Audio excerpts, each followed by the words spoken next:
Roar! Ew.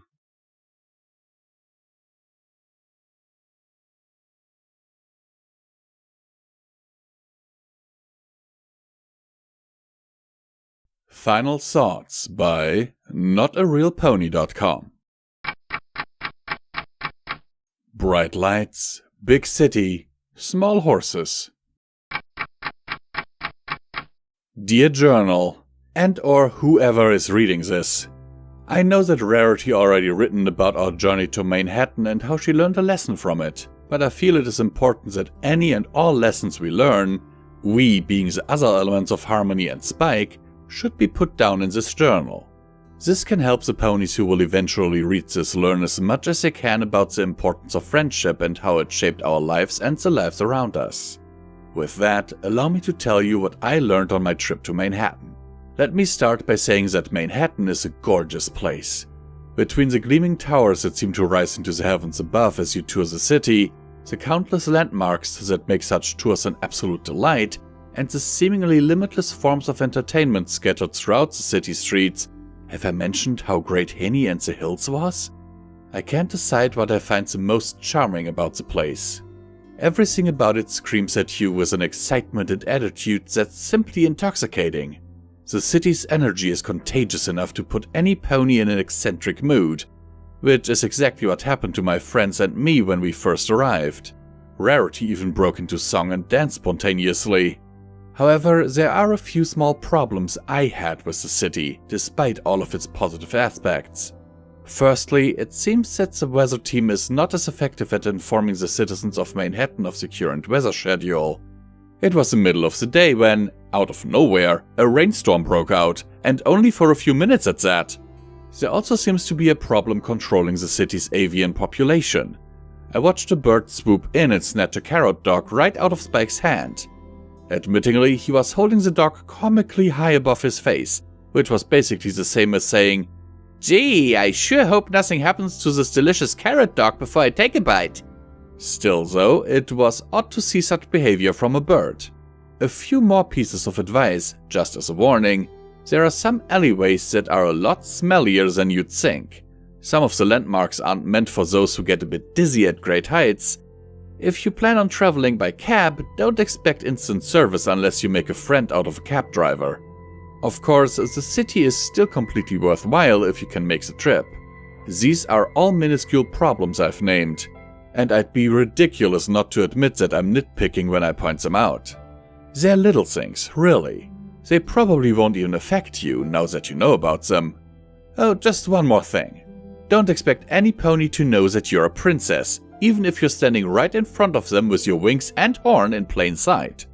Now, this one goes back to what I mentioned above about getting a cab to ride around in. It happened when we all realized that Rarity needed to get to her runway show in 10 minutes. We approached a cab, hoping to get her a ride right then and there. Unfortunately, the cab was already filled. You can imagine how surprised I was to hear its passenger rudely tell us to move to the back of the cab line, one long enough to stretch around the street corner, without even listening to our reasons for wanting to go first. When I did explain what needed to happen, some random colt in the line spoke up and not only repeated the passenger's rude statement, in a much ruder fashion I have to add, but implied that I was lying about Rarity needing a cab. Me, a princess of Equestria! Which brings me back to my complaint. I didn't think it was that much of a problem at first. I mean, any pony could have made that mistake. I'm not as tall as Celestia or Luna or Cadence, and I'm still relatively new to the princess game. I've only done one public appearance since my coronation, and regardless of the fact that it was at the opening ceremonies of the Summer Sun celebration, and that I made this huge magic burst in the air in front of the entire city of Canterlot and then some, not every pony saw me or knows about me just yet. So it's understandable that the colt didn't realize who you were speaking to. And that's fine. Totally fine. Well, besides the fact that I'm also the element of magic. Those stories must have gotten out, right? 6 mares stopped Nightmare Moon from bringing on an endless night? 6 mares stop Discord from destroying Equestria with chaos? 6 mares stop a changeling swarm from taking over the capital city of Equestria? 6 mares save an entire empire that had been lost for a millennium from an evil ruler obsessed with crystals? The same 6 mares save the world multiple times, and yet they don't recognize them when they're trying to get their friend a cab ride. One of those must have been on the front page of the newspapers in Manhattan, right? And I know that I've had my photo taken for a paper before, so they have no excuse not to use my picture in those stories either.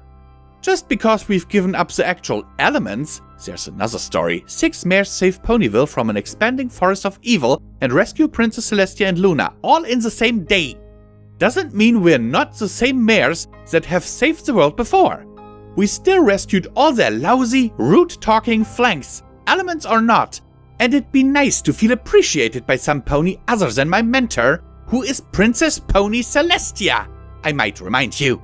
Now that I think about it, why do we even need a cab service in any city? If you get down to the bones of it, all a cab does is make another pony run for you. You wouldn't really go any faster unless, of course, every single cab driver in the world is a bulked up stallion who ran for the Equestria games at one point, which I'm certain they are not, speaking from my experience in Manhattan. In fact, pulling the cab and whomever chooses to ride in would make it slower than just running to your destination yourself. We're wasting money on that industry, really. Sure, it provides jobs, but wouldn't it be better to focus on spending our money on an industry that actually improves the lives of equestrians, instead of forcing them to wait in ridiculously long lines made up of rude little ponies that can't even tell when they're talking to royalty? I just reread what I've written and noticed that I actually wrote 3 punctuation marks at the end of that last sentence. I didn't mean to, but now that I look at it, it seems to get my point across well enough. Anyway, while Rarity learned that it's wrong to take advantage of other ponies' generosity, I learned that it's wrong to assume that every pony in Equestria knows who its rulers are. Now, if you'll excuse me, I have a business letter to write. Faithfully yours, Princess Twilight Sparkle. P.S. Luggage is heavy. Spike. Hello everyone, this is Visual Pony from Pony&Wolf Productions, and I thank you for taking the time out of your day to listen to this video. At this point, I want to thank all of our amazing patrons on Patreon for supporting this channel with their monthly donations and keeping the lights on around here. Now, more than ever, it is important that you support your favorite content creators, because due to YouTube's new content policy changes, we, along with other content creators, had to demonetize a lot of our most profitable videos. For us, those are the Fallout Equestria stories. As you can see on the graph on screen right now, our earnings per video used to be relatively okay. Even though the earnings were never enough for a viable career, it was enough for a good, decent side income. Now we are struggling to pay our bills. If you want to support us for as little as $1 a month, you can do so by clicking on our Patreon link down in the description below. And you can get wonderful perks like, for example, early access to all of our stuff.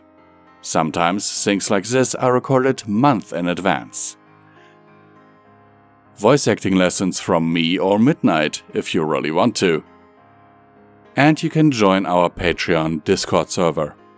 Even though it may look like there's not much going on in there, I am actually checking it on the daily.